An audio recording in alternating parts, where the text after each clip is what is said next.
Sejam muito bem-vindos.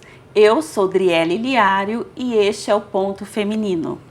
E hoje a nossa conversa vai além de um tema e é sobre identidade, pertencimento e o papel da mulher dentro da comunidade judaica.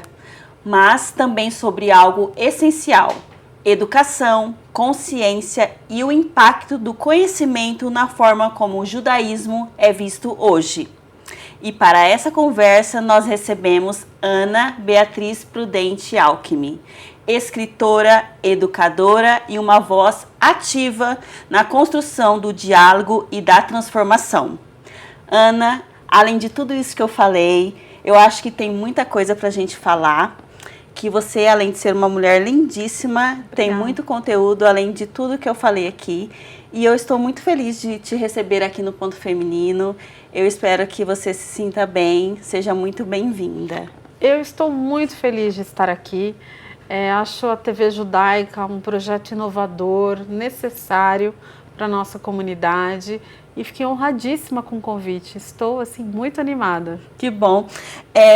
Eu queria te falar uma coisa que eu vi você a primeira vez, ainda foi no Instagram, eu já estava aqui no projeto da TV Judaica e eu ainda falei pro diretor, eu falei assim, olha essa moça que eu vou te contar como que eu te vi a primeira vez.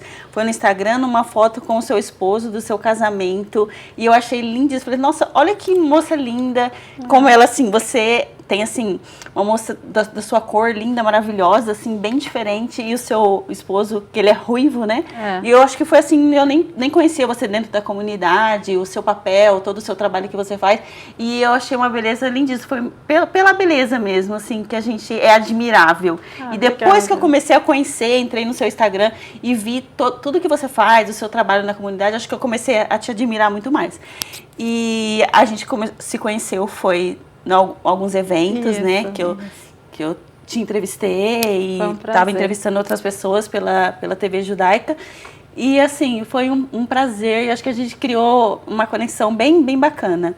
E eu gostaria, assim, que você contasse um pouco agora pra gente, para quem, além de quem te conhece nas redes sociais, fora do seu trabalho, contasse um pouco pra gente quem é a Ana Beatriz, além de tudo isso, né?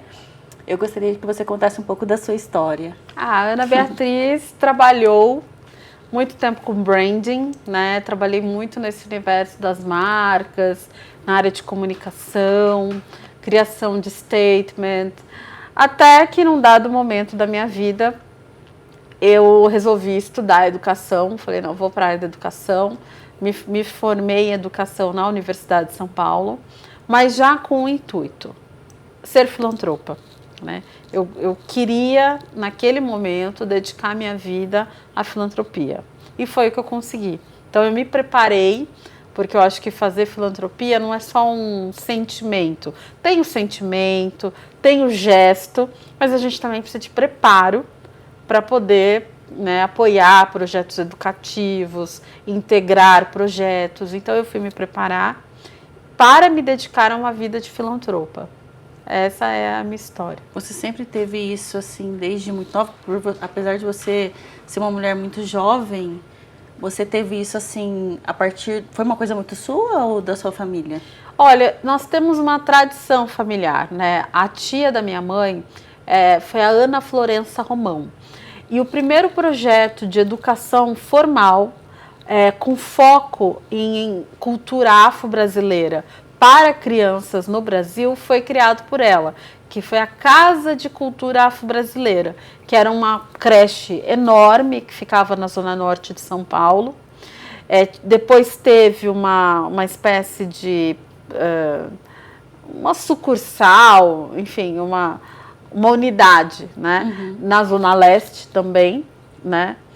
E que foi um projeto pioneiro, porque não existia naquele momento, a gente está falando aqui de década de 40, 50, não existia essa coisa de você ter uma educação infantil com foco em identidade cultural. Então, ela iniciou isso em São Paulo, tanto é que existe uma escola pública com o nome dela na Zona Leste, Ana Florença Romão. tem o mesmo nome, sim. Ana. Sim. Eu sou Ana em homenagem a ela. Sim, que legal. Né? Então, nós... Ela é, sim, desculpa perguntar, mas ela ainda hoje é viva? Não, ela já é falecida, mas temos essa tradição de família. Minha avó... Já vem de uma ancestralidade, eu acredito, né? Exatamente. A minha avó, ela passou por várias fases da vida dela, mas a última fase dela foi uma fase de muito conforto, né? Porque o meu avô foi um homem que teve uma ascensão econômica. E, digamos assim, que num dado momento da vida da minha avó, ela pôde se dedicar também à filantropia. E ela tinha um projeto muito bonito, que era de fazer bolos para noivos pobres. Então, a noiva ia casar, uma noiva pobre, não tinha recurso para fazer o próprio casamento. Especificamente para as noivas. Isso, para as noivas, que é um projeto que eu mantenho até hoje. Muito lindo. Né? Até hoje eu faço, junto com uma equipe, bolos para festas de aniversário, casamento, mas não é comércio. Sim. É para pessoas que... São noivas, assim, que têm uma classe mais baixa? Isso. Exatamente. São para pessoas de baixa renda. Que, na verdade, um bolo, às vezes, hoje é caríssimo. É caro, né? E você não sabe é um investimento. O que significa para uma família. É uma representatividade muito grande. O que significa para uma família, muitas vezes, não comemorar o aniversário de 7 anos do filho, porque não pode dar um bolo. É verdade. Um casal jovem que quer fazer seu noivado e ter vergonha de não poder ter o bolo. Porque pra gente que tem uma condição financeira boa, parece banal. É um bolo. Não, mas não é banal. Sabe por quê? Porque você pensa assim, às vezes, que você faz aniversário. Eu quero pelo menos ter um bolo pra eu cantar um parabéns. Porque às vezes você não precisa de mais nada. Mas a gente pode ter o bolo. E tem pessoas que muitas vezes deixam de comemorar momentos especiais. Sim, e é uma lembrança. Eu acho que é muito mais pela lembrança do acontecimento, exatamente, da celebração. Então eu mantive essa tradição de família e tenho uma confeiteira que chama Daniela Iracema, muito talentosa, e junto comigo a gente cria os bolos e faz esse trabalho. Lindo, seu trabalho muito obrigada. Incrível. Gosto muito. E além disso, assim, o que você geralmente faz antes da gente chegar no seu trabalho dentro das organizações, que é um trabalho mais sério, você tem uma prática de fazer coisas assim no seu dia a dia? O que você tem feito? Olha, como a Ana, né? Eu acredito que o meu trabalho hoje com organizações de direitos humanos exige muito preparo. Então, eu sou uma pessoa que eu leio muito, né? Estou sempre lendo. Escrevo livro. Está aqui meu livro. A gente vai contar sobre tudo isso. Então, leio, escrevo e também estudo muito, né? Eu estou fazendo um MBA na Universidade de São Paulo, com foco em inteligência artificial. Também sou fellow do Laboratório de Neuroimunoendocrinologia do Instituto de Biociências da USP, onde eu estou desenvolvendo o meu projeto, que será o meu doutorado. Então, assim, eu sou uma pessoa estudiosa e que estou sempre me preparando. Tanto que para exercer uma filantropia mais robusta, eu fui estudar. Porque eu falei, eu vou para uma área de filantropia... E eu já queria trabalhar com educação. Eu preciso conhecer pedagogia, eu preciso entender o que é uma escola, quais são as necessidades de uma criança, de um adolescente, no processo de desenvolvimento educacional. Que tensões são essas que envolvem o ambiente escolar, a cultura escolar. Então, eu fui me preparar. Mas o que você viu de forma geral, assim, quando você pensou por esse lado da educação? Quais as necessidades que você achou que... tanto o Brasil como onde você estava, o que você achou que diferencial que você viu que precisava ser feito? Olha, nós temos uma realidade nas escolas, isso não é só no Brasil, é no mundo inteiro. Os primeiros sintomas sociais de qualquer problema, primeiro aparecem dentro da escola. Porque a criança e o adolescente, ele leva para dentro da escola muitas das violências que ele vivencia, ou dentro de casa, ou no ambiente social que ele mora. Então, os professores, eles são os primeiros na sociedade brasileira a escutar dos seus alunos os problemas, quando ainda estão começando, né? Então, a escola deveria ser um lugar de constante observação. além de receber todo o incentivo que deve receber, ou pelo menos deveria, para ter uma infraestrutura de qualidade, professores bem remunerados, mais que isso, a escola deveria ser um espaço de observação dos fatos sociais. Porque se nós observássemos todos os problemas que o adolescente e a criança levam para dentro da escola, nós teríamos condições de nos antever, de nos adiantarmos nas soluções dos problemas sociais. E a partir disso, que eu acho que os professores até conseguem ter esse olhar clínico, eles conseguem observar, mas por que eles não conseguem levar isso adiante para uma resolução dos problemas? Porque o professor sozinho não é capaz de resolver nada. Né? A educação de uma criança e de um adolescente, ela é uma construção de alguns atores. O professor é um ator, a família é outro ator, a gestão escolar, coordenador pedagógico, diretor, é outro. O Estado com educação é outro. Saúde, porque uma criança e um adolescente que não está saudável não aprende. Então, a saúde, poder público, saúde faz parte. Né? Já falei, acho que segurança. Por quê? Se não tiver segurança para aquela criança, para aquele ambiente escolar, também não se efetiva uma educação de qualidade. Então, percebe que quando a gente fala de educação, são muitos atores envolvidos. Né? O professor, ele consegue se movimentar, mas se ele não tiver toda essa rede junto com ele, ele vai ter dificuldades de fato. Você acha que falta o quê, então, para que seja uma melhora nisso tudo? Questão assim, até mesmo no Brasil. Olha, eu vejo aí 5 questões. Primeira, ouvir mais os professores. Eu acredito que o poder público, ele precisa exercer mais um trabalho de escuta dos docentes, né? Então, as secretarias de educação precisam ouvir mais os professores e eu entendo que exista a figura do sindicato, que é muito importante, mas se houver uma escuta direta, né, se houver uma cultura de, por exemplo, o diretor da escola ouvir, poder encaminhar para as secretarias, ter reuniões onde essas informações circulam, esse exercício de escuta e de circulação dessa escuta, isso é importante. Outra coisa, uma remuneração melhor, porque tudo começa na escola. Você é uma jornalista competente porque alguém, em algum momento, levou você para a escola, para se alfabetizar, depois veio a sua graduação, ou seja, você não seria nada se você não tivesse estudado. Então, não se justifica os baixos salários que nós temos de professores. É por isso mesmo que eu estou perguntando, porque às vezes é jogado muito isso na mesa, né? Isso. Os professores não são bem pagos, por isso que eles não dão uma boa educação. Então, assim, acho que tem uma pesquisa muito além disso, né? Como que você pensa, assim, que hoje a educação no Brasil precisa ser mudada? É uma questão política ou não? Ou uma boa qualificação? Eu acho que a tua pergunta é a continuação das minhas respostas da questão anterior. Sim. Que eu já ia para esse terceiro fator, que é a educação continuada.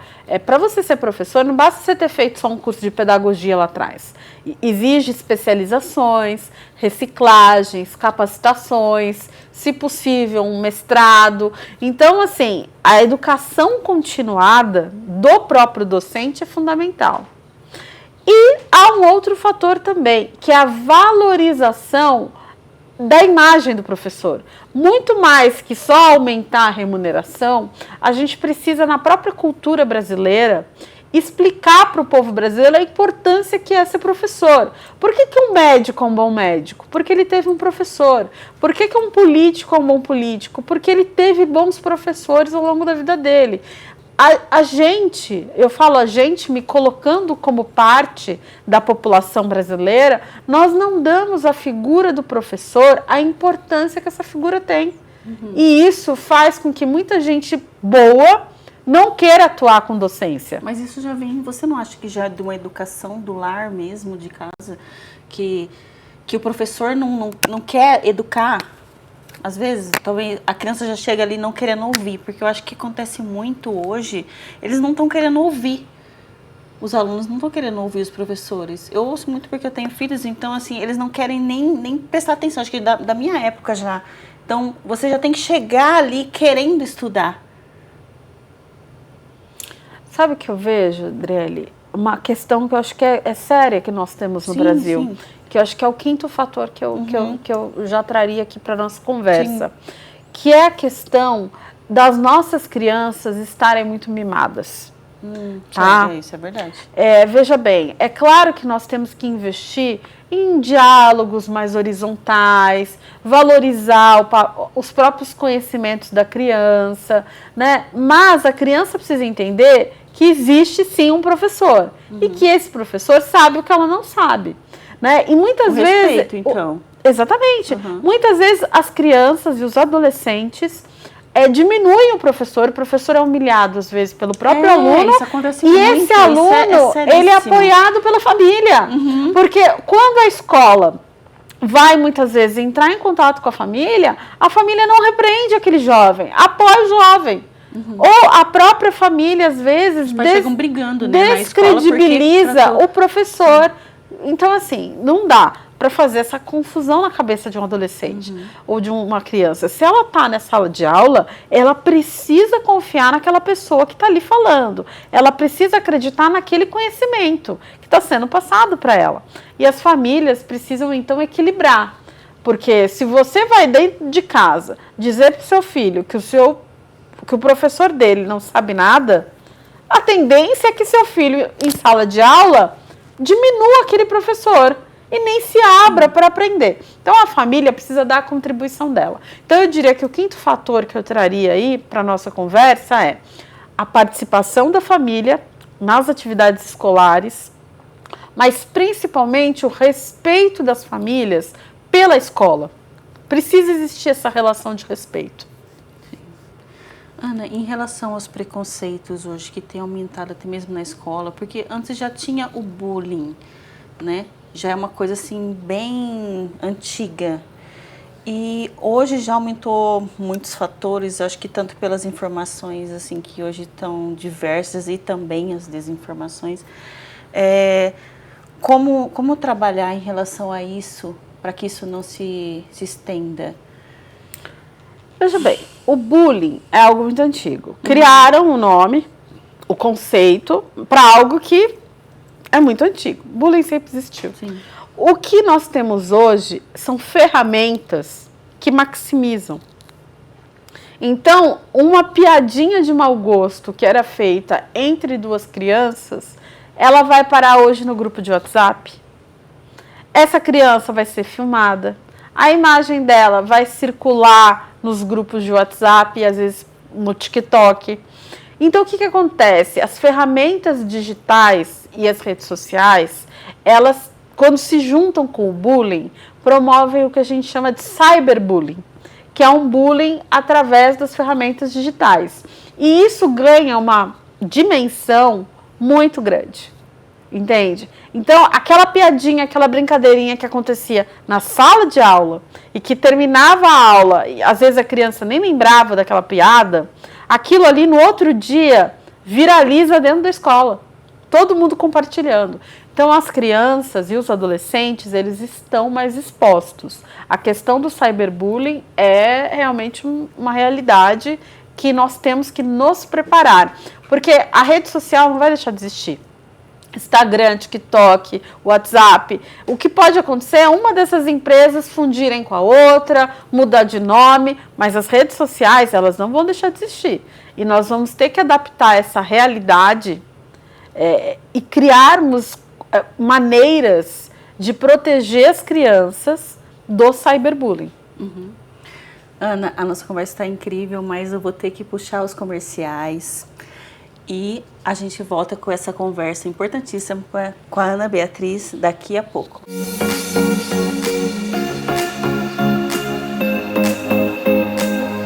Olá, eu sou a apresentadora virtual da TV Judaica, a primeira TV judaica brasileira. Estamos 24 horas no ar no Brasil e no mundo, com uma programação inédita. Trazemos jornalismo, cultura, entretenimento e muito mais, sempre fortalecendo o judaísmo, o sionismo e combatendo o antissemitismo. E o melhor, estamos crescendo a cada dia, com mais audiência, mais engajamento e milhares de downloads do nosso aplicativo. Agora, queremos você com a gente. Anuncie sua marca, patrocine a TV ou programas, ou desenvolva novos conteúdos em parceria com a TV Judaica. Entre em contato pelo telefone abaixo e solicite nosso Media Kit. Vamos juntos construir algo grandioso. TV Judaica, conectando você a Israel, aonde quer que esteja, 24 horas por dia.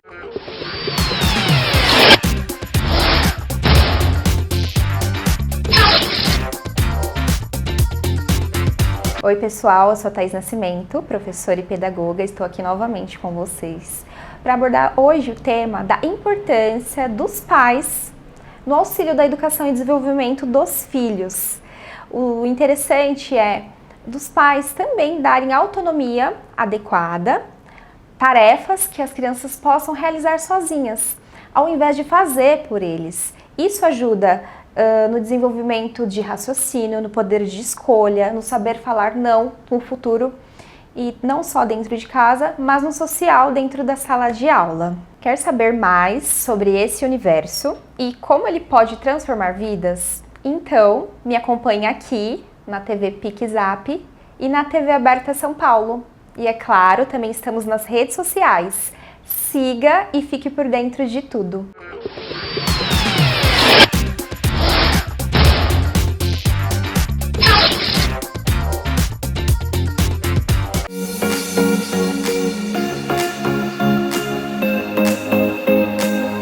Voltamos aqui no Ponto Feminino. Eu estou com uma mulher inteligentíssima, atua na área de pedagogia, palestrante, a Ana Beatriz Alckmin.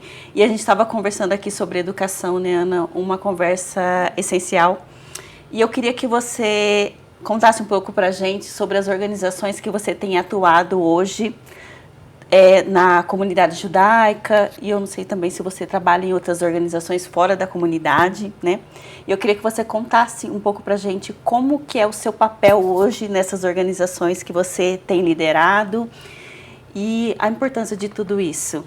Eu estou muito feliz. Eu realmente, como eu disse, eu fiz uma escolha de vida, né?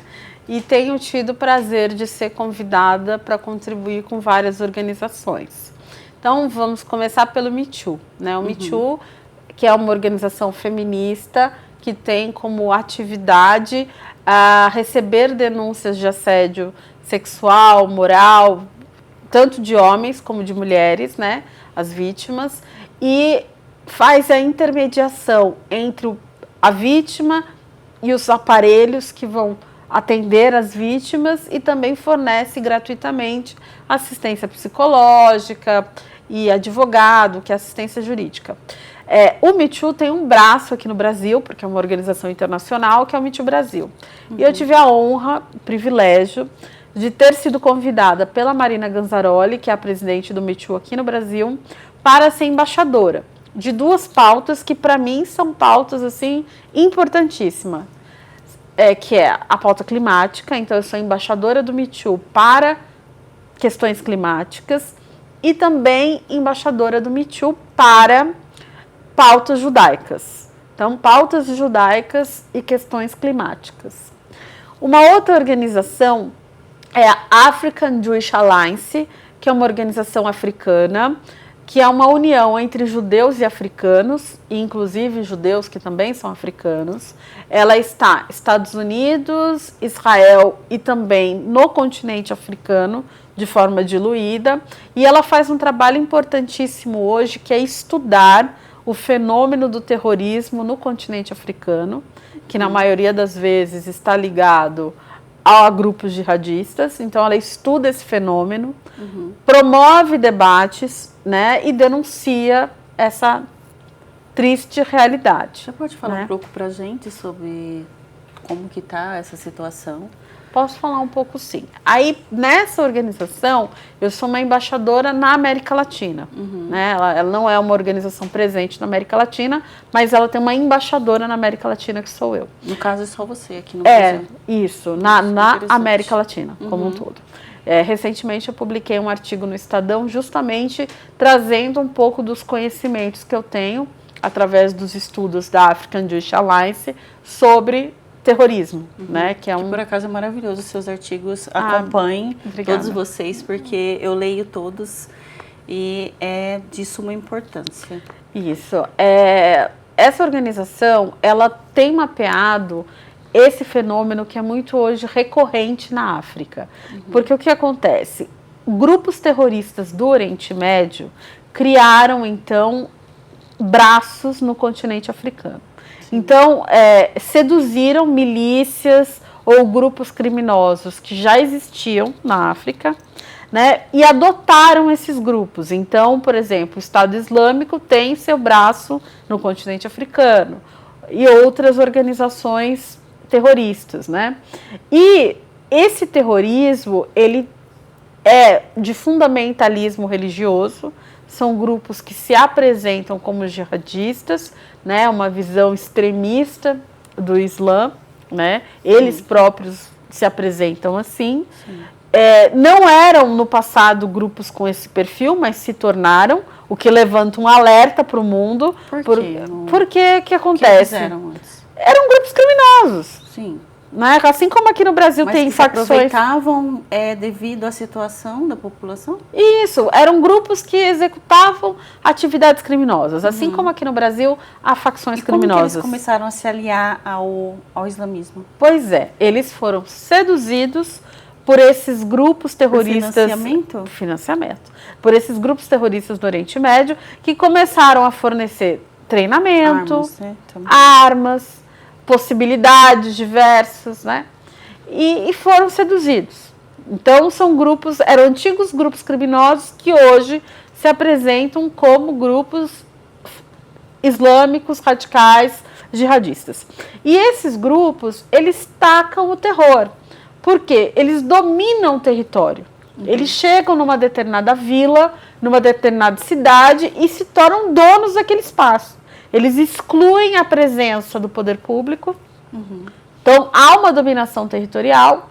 Nessa dominação territorial, escravizam os moradores, vendem pessoas. Então, são grupos que movimentam o tráfico de pessoas hoje dentro do continente africano, né, que tem se tornado um problema cada dia maior. Sim, eu tenho visto tudo isso, mas assim, é importantíssimo você falar para quem não está vendo, né? Isso. Saber o que realmente acontece naquela área que é triste. E pode continuar contando pra gente. Isso. Então, assim, nesses territórios dominados a tráfico de pessoas, abusos de mulheres e crianças, porque nessa visão desses grupos, as meninas já podem se casar. Então, você já tem menina de 9 anos sendo mulher de homem de 30, de 40, 50 anos. Então, é o casamento infantil. Estupro, né? Porque apesar deles dizerem que são religiosos, eles abusam, que não tem nenhuma religião no mundo que sustente o estupro. Não tem. Mas na visão deles, a deturpação que eles fazem, né, da religião justifica a prática de estupros. Então, muitos estupros acontecem. As mulheres e as meninas são retiradas das organizações educacionais, então elas não podem frequentar a escola, elas saem da vida pública, são proibidas de circular. É terrível, né? Os rapazes são obrigados a integrar essas organizações, então não é que escolheram. Eles são obrigados. Ou você entra na organização, ou você pode ser morto, ou você vai ser escravizado. Então, essa é a realidade que a African Jewish Alliance vem acompanhando em várias regiões da África, como, por exemplo, Nigéria. Na Nigéria isso tem ocorrido, mas em regiões específicas. Eu gosto muito de ser justa, tá? Porque a África é continente, a África não é país. E os países africanos, alguns são grandes. Então, na mesma Nigéria, que tem essa realidade, também tem uma cidade como Lagos, que tem mercado de luxo, que tem clínicas médicas de qualidade, que tem lojas de grifes internacionais. Então, a gente também tem que tomar esse cuidado, e é um cuidado que eu tenho, para não generalizar e falar, olha, a África toda é assim. Não, são realidades que acontecem em territórios que são dominados. Então, isso acontece numa região específica. Isso, em regiões diversas, mas são regiões específicas, localizadas, né? Por isso que a minha indignação, nós sabemos exatamente onde está acontecendo. Mas por que hoje aconteceu, a gente está começando a ver isso hoje, até chegar nessa situação? Por que hoje a gente está vendo isso, a gente não viu isso antes acontecer? Eu acho que já vinha acontecendo, tá? Mas as redes sociais estão facilitando a circulação de notícias. Sim. Porque antes você só tinha os veículos de imprensa tradicionais, que escolhem as suas pautas. Se você ligar hoje o Jornal Nacional, ou se você ligar hoje em qualquer grande jornal da mídia brasileira, o mainstream, me fala, quando que a África é pauta? É raro uma notícia de continente africano, de Ásia, até de Oriente Médio. O Oriente Médio, dependendo do tema, aparece. Não é tudo do Oriente Médio que aparece. Então, o que acontece? As mídias sociais, a chegada do YouTube, principalmente, trouxe a imprensa independente. Veículos de imprensa que podem escolher dar visibilidade a problemas que até então a gente não conseguia ver na grande imprensa. Eu acredito que a informação circula mais. Você acha que está acontecendo um aumento da preocupação dessas minorias, ou é só um fato mesmo da imprensa querer mostrar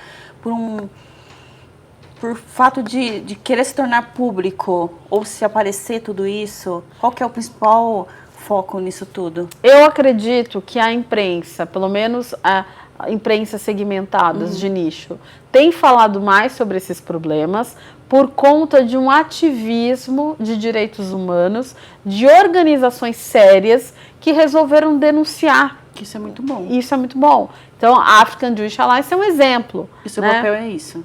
Como embaixadora... Hoje aqui no Brasil. Como embaixadora, trazer esclarecimento sobre essas questões, informação. Leio muito, então, assim, relatórios da ONU, leio, relatórios da Anistia Internacional, leio. Eu estou sempre lendo tudo que se traz sobre essas pautas de direitos humanos, mas principalmente os relatórios das grandes organizações, né? É importantíssimo para mim isso. E como que você leva isso tudo hoje, por exemplo, na USP, no seu trabalho que você tem feito com esses jovens? Como você consegue trazer toda essa informação e clareza, apesar de toda a desinformação que, no caso da USP, tem muitos jovens que estão levando o antissemitismo, tudo isso. Como que você consegue trazer para eles a realidade? Na USP, eu sou uspiana, né? Eu sou comunidade USP, né? Sou aluna, sou pesquisadora, filha de professores. Então, a USP, ela esteve na minha vida a vida toda. Né? Eu engatinhava, minha mãe já era professora, eu já estava lá dentro da USP. Né? Todo aluno da USP tem um número de identificação, que é um número USP.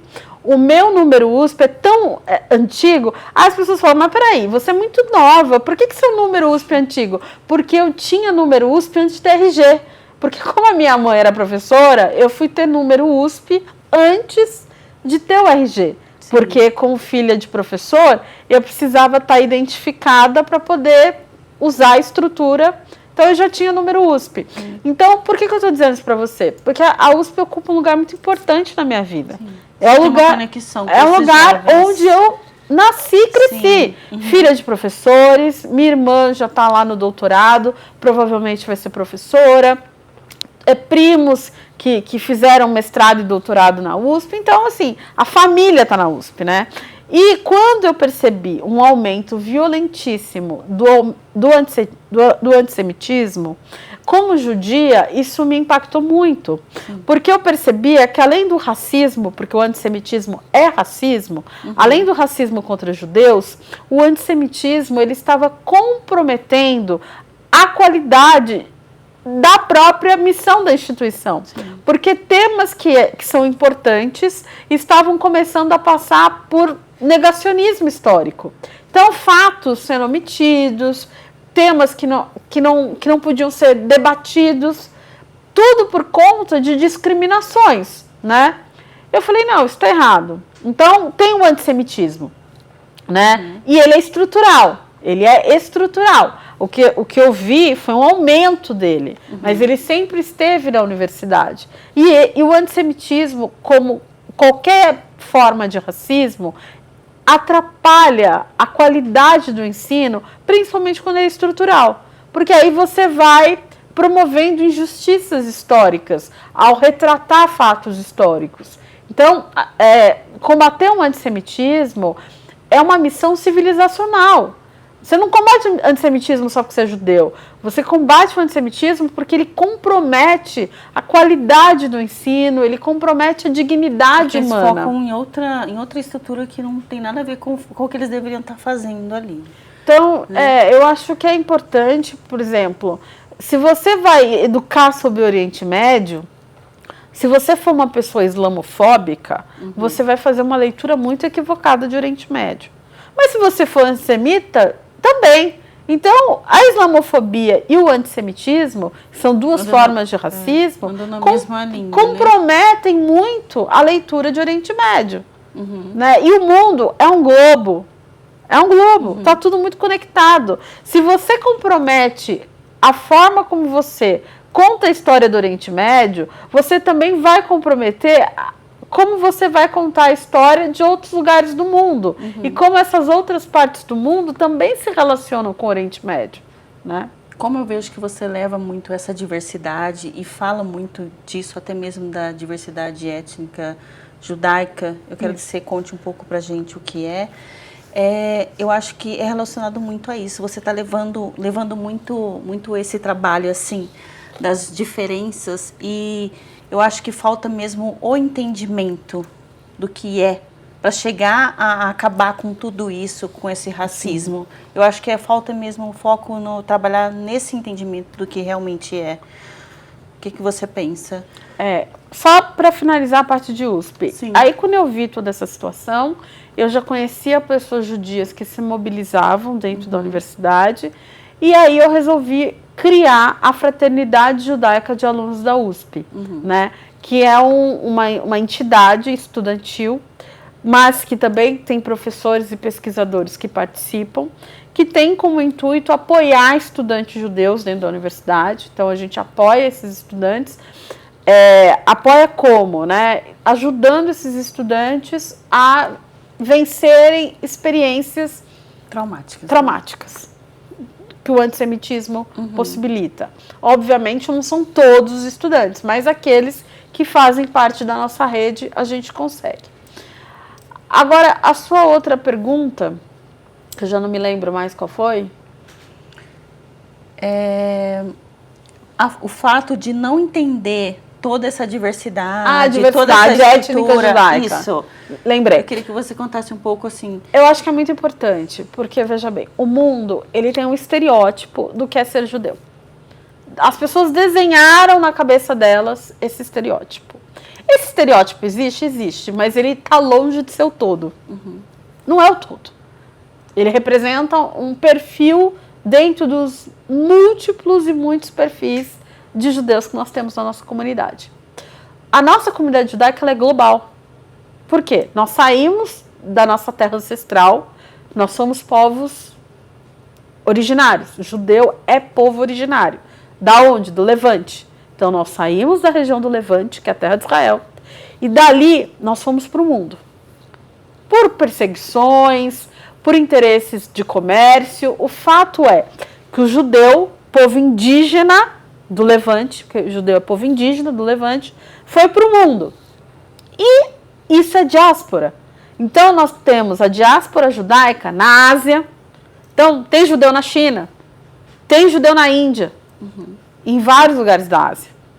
Tem judeu na África, na Tanzânia, na Nigéria, na Etiópia, até na Somália. Tem judeu nas Américas, América do Norte, no Caribe.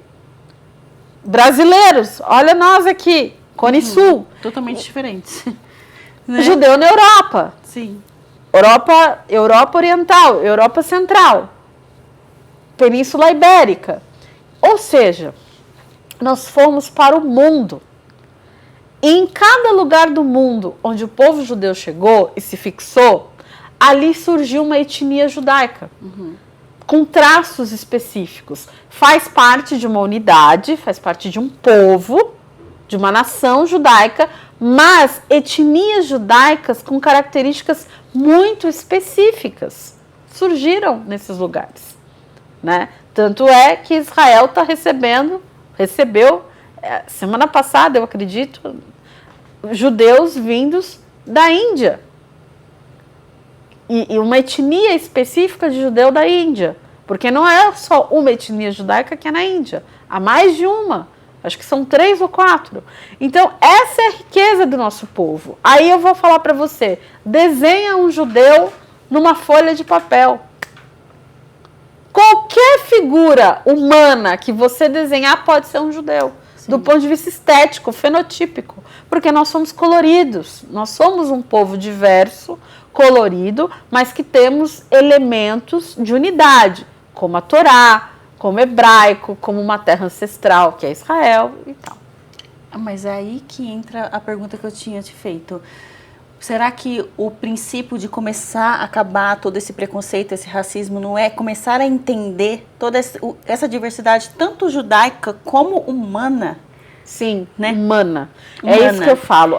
A luta contra o racismo, contra judeus, que é o antissemitismo, ela precisa estar alinhada e irmanada com outras lutas antirracistas. Sim. Porque quando você está lutando contra o racismo voltado para judeus, você não pode ignorar o racismo que há contra pessoas de pele escura, os pretos, sim, contra o racismo que atinge os indígenas, contra outras discriminações com a transfobia, no caso das pessoas trans.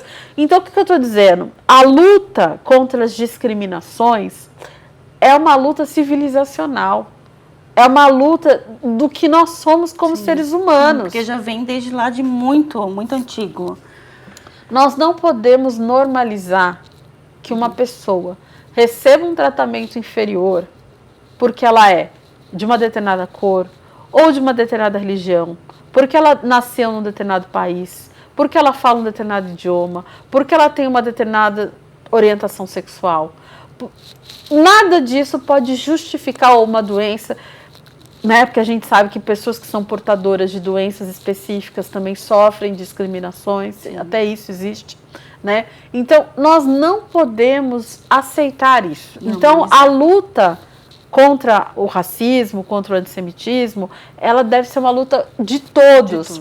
Não é só o judeu lutando contra o antissemitismo, não é só o preto lutando contra o racismo, não é só a pessoa que é trans contra a transfobia, ou a pessoa que é gay contra a homofobia. É uma luta que ela é nossa, sim, é do povo, é do ser humano, da humanidade, é da humanidade. Muito bem, Ana, tá, cada hora eu fico mais admirada com tudo isso que você está me contando, porque quanto mais a gente conversa, mais nós aprendemos. Mas nós vamos ter que entrar pelos comerciais e continuar com essa conversa no próximo bloco. Fiquem com a gente.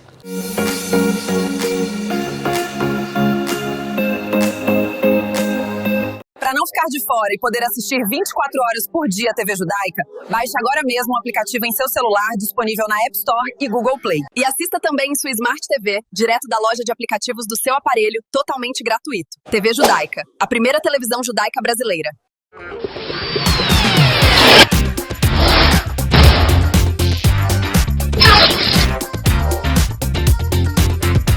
Olá, como vocês estão hoje, pessoas? Eu sou a Natália Duarte, também conhecida como Nath Nutricionista nas redes sociais, e hoje o tema é nutrição esportiva. O que é que você deve mudar na sua alimentação quando você for começar a treinar? Você começou a treinar agora e era sedentário? Você não precisa fazer grandes mudanças na sua alimentação. O que você precisa prestar atenção é transformar a sua alimentação no mais natural possível. Ou seja, alimentos o mais próximo do de verdade, alimentos mais próximos do que seriam na natureza, pois assim você vai tirar os aditivos e vai tirar conservantes da sua alimentação como um todo, o que vai trazer muito mais saúde. Tirando esses elementos da sua alimentação, você vai tornar o seu corpo mais limpo, então ele vai funcionar de uma forma melhor. E é isso que a gente precisa quando você começa a treinar. Então, arroz, feijão, frutas, verduras, legumes, esses alimentos têm que ser sim a base da sua alimentação se você começou a treinar hoje. Gostou desse conteúdo? Mande a sugestão para o próximo tema lá na nossa rede social da PixApp TV. Beijo da Nutri!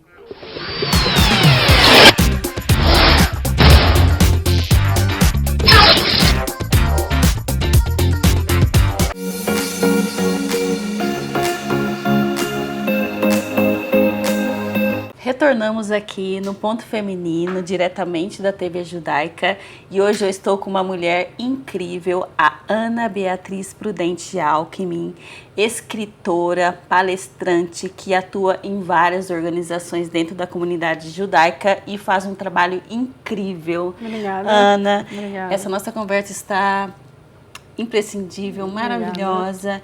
E eu queria que você contasse pra gente e mostrasse o seu livro. O meu bebê, é o meu bebê. Ela se Esse agata é o e meu ela bebê. vive. Esse é o meu bebê.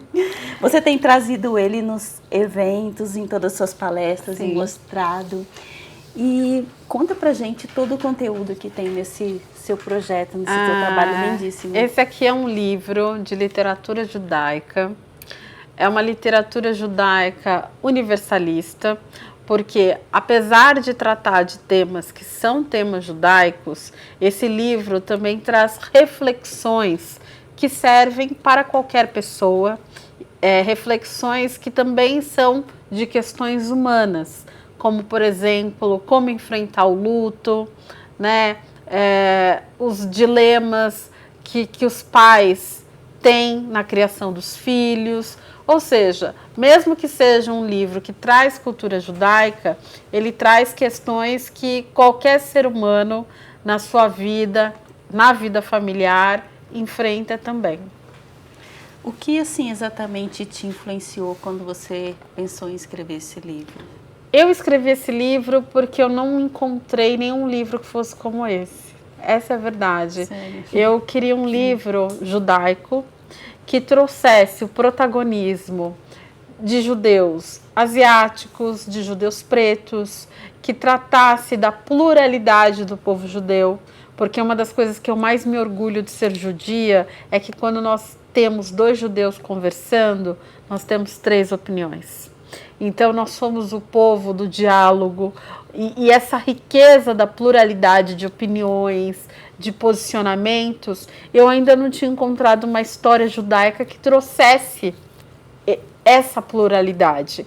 Então ele é um livro que ele traz a diversidade étnica judaica, ele traz a pluralidade judaica e também traz os desafios geracionais que a nossa comunidade enfrenta na transmissão dos valores, dos conhecimentos.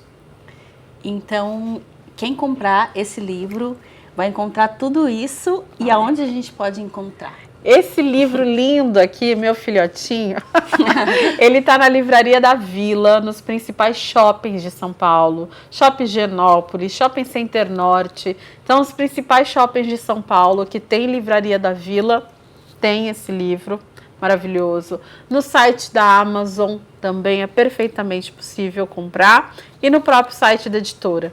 Então, não há desculpa, em qualquer lugar do mundo você pode comprar esse livro.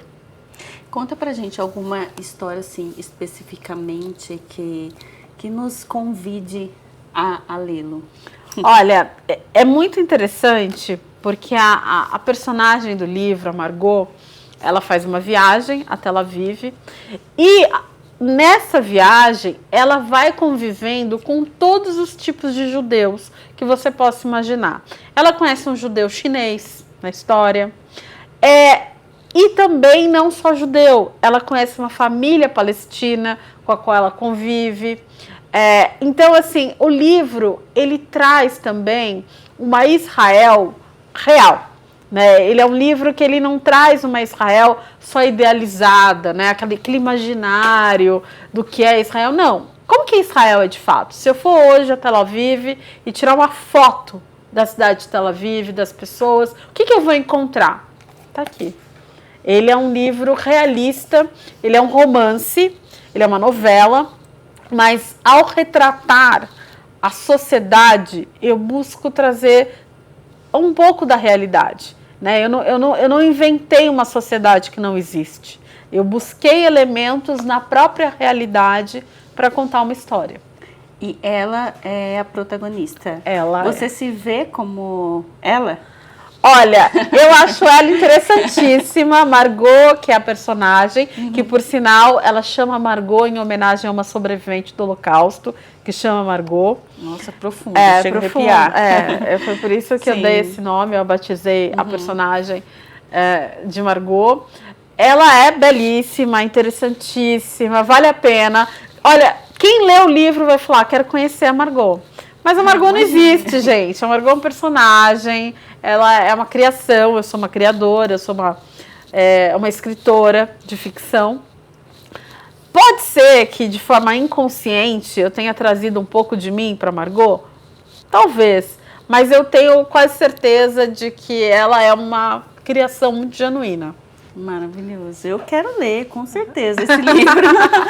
Esse já é seu. Ah, que linda. Esse já é Obrigada. Amei o presente. Já é dela. Que linda. Com certeza eu vou ler e vou contar pra você o que eu achei, que com certeza vai estar incrível a história. E eu queria saber, assim, os seus futuros projetos. Conte um pouco pra gente. Essa coisa linda aqui é o primeiro de uma trilogia. Sim. Então, eu já estou escrevendo o próximo. Fora isso, recentemente assumi como diretora de educação da Bnei Brit São Paulo. Então, estou começando essa fase nova, porque é uma organização judaica secular, né, muito respeitada, com muito compromisso com a sua própria história e com os valores judaicos. Então, além de ser uma honra, é uma grande responsabilidade, que está começando essa história. Então, eu posso voltar daqui a um ano e já contar um pouquinho como foi. Mas agora... Vai ter muita coisa nova. Agora está começando. Recentemente, eu fui eleita para o Complir. O Complir é um órgão da Prefeitura de São Paulo que faz a defesa e a promoção da liberdade religiosa. Então, há uma cadeira para cada religião ali, representado na cidade. E eu fui eleita como representante da comunidade judaica. É uma honra. Qual que é a importância? Porque eu quero te dar os parabéns. Obrigada. Né? Porque eu acho que é uma importância muito grande, mas é importante você contar pra gente todo esse projeto. É uma grande responsabilidade ser representante da comunidade judaica no Complir, que é esse órgão municipal, principalmente no momento de muito antissemitismo, onde ser judeu, até em São Paulo, não é mais tão seguro. Sim. Há muitas pessoas que estão abrindo mão de usar símbolos judaicos ou roupas que dão a entender que aquela pessoa é judia. Então, como representante da comunidade judaica, nesse órgão, nesse conselho que é o Complir, o que eu puder fazer, eu farei para levar esclarecimento sobre pautas judaicas, para defender o meu povo judeu, porque essa é a minha responsabilidade para com o meu povo, do qual eu faço parte, não é?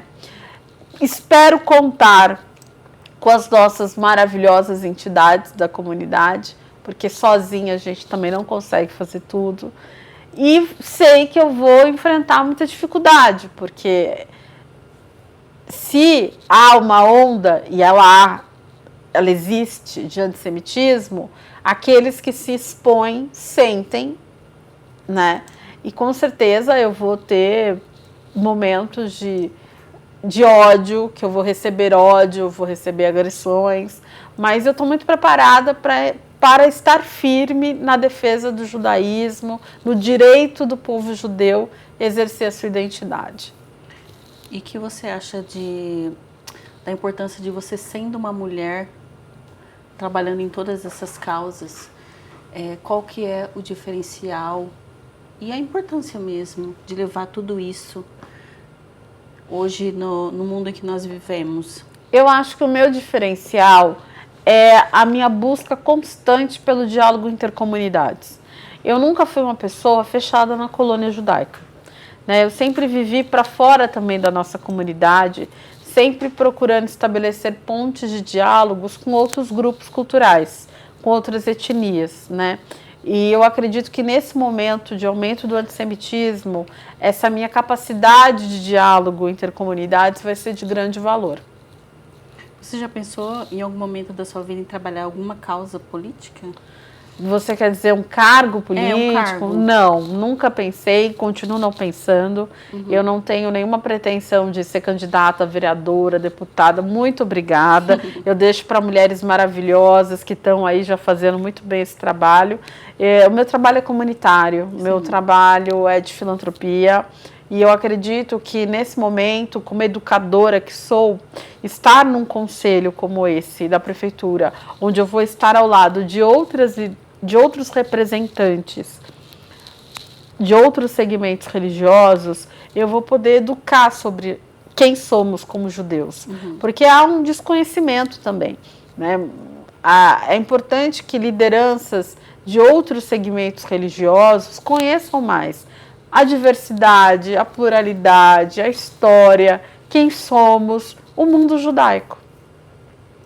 Você está de parabéns em todo o seu trabalho. Obrigada. Eu espero que você tenha realmente muito sucesso.